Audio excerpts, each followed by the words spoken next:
Je fais complètement des basses et l'instrument qui viendra après la fabrication du ukulélé est effectivement une basse fretless, 5 cordes. Ah bah écoute, hein, quand on connaît pas l'original, on connaît pas l'original.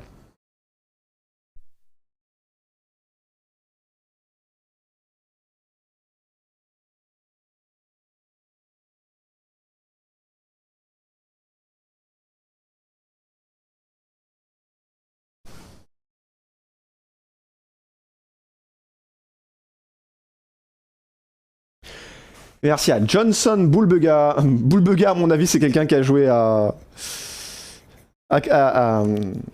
purée. À Crash Bandicoot.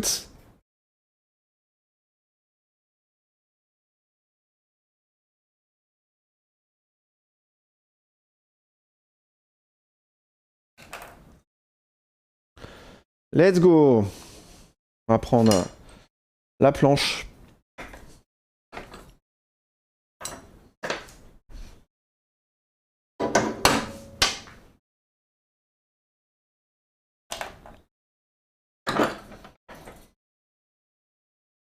Alors compétent, ça dépend des fois, mais en tout cas sympa, je pense. Pourquoi fretless? Oui, alors ça va changer le son, ça va avoir un son un petit peu plus rond. Et puis bah surtout parce que c'est mon client qui m'en a demandé une fretless. Mais oui, effectivement, ouais, ça donne un son un peu plus rond.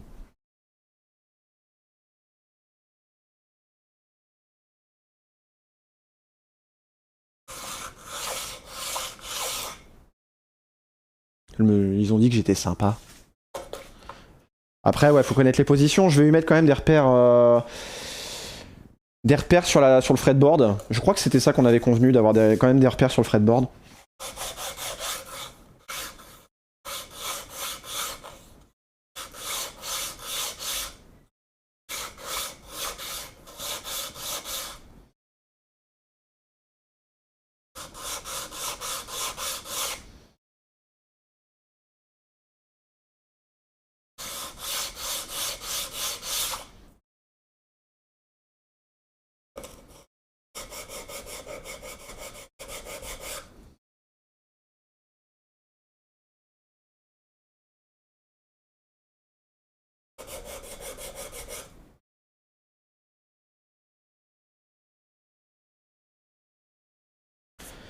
Je vais revenir retracer les 6 mm sur le bord là.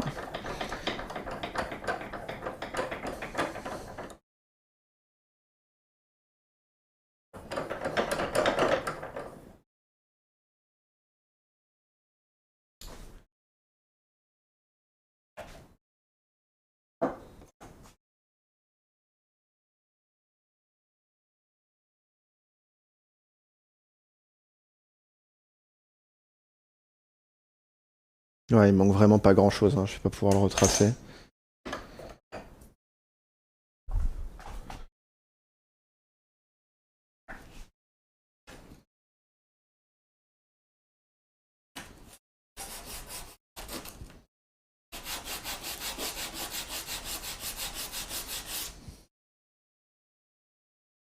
Ok. Ça c'est bon. Il reste l'autre côté. Parce que je sais plus où j'en suis. Là. Voilà. Merci à Mégaloutre pour ton follow.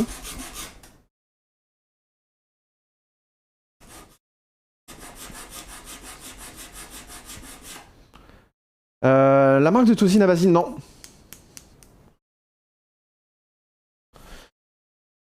Il y a beaucoup de marques et de modèles que j'ai pas vus. Hein. Tac.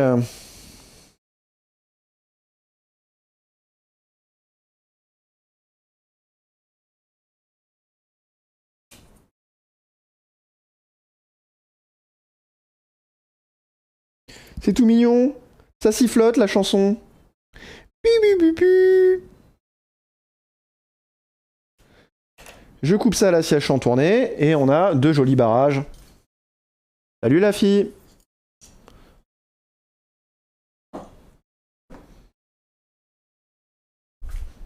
Ça sonne très très bien ce qu'on écoute là. C'est du yes encore, bah oui, évidemment.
Et là, on a les T1 et T2.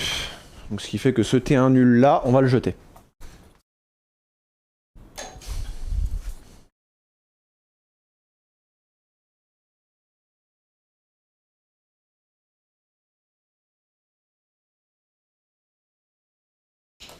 Hop, T1, 2, 3, 4. 2h45. Eh ben les enfants.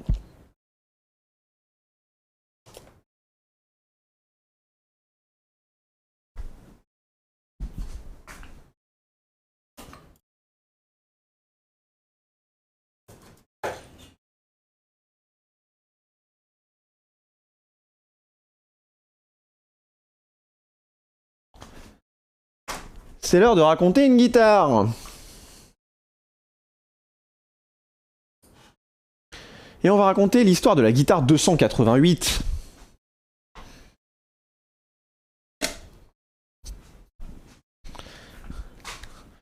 La guitare 288, let's go.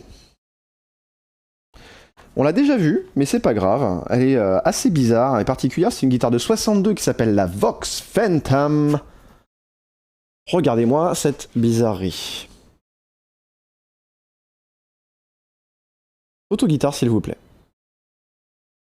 Yes. Nachman sur le coup. Alors c'est une guitare électrique avec un corps en érable ou en frêne, un manche en érable, une touche en palissandre et 2 ou 3 micros à simple bobinage. Pierre Mondy raconte une guitare.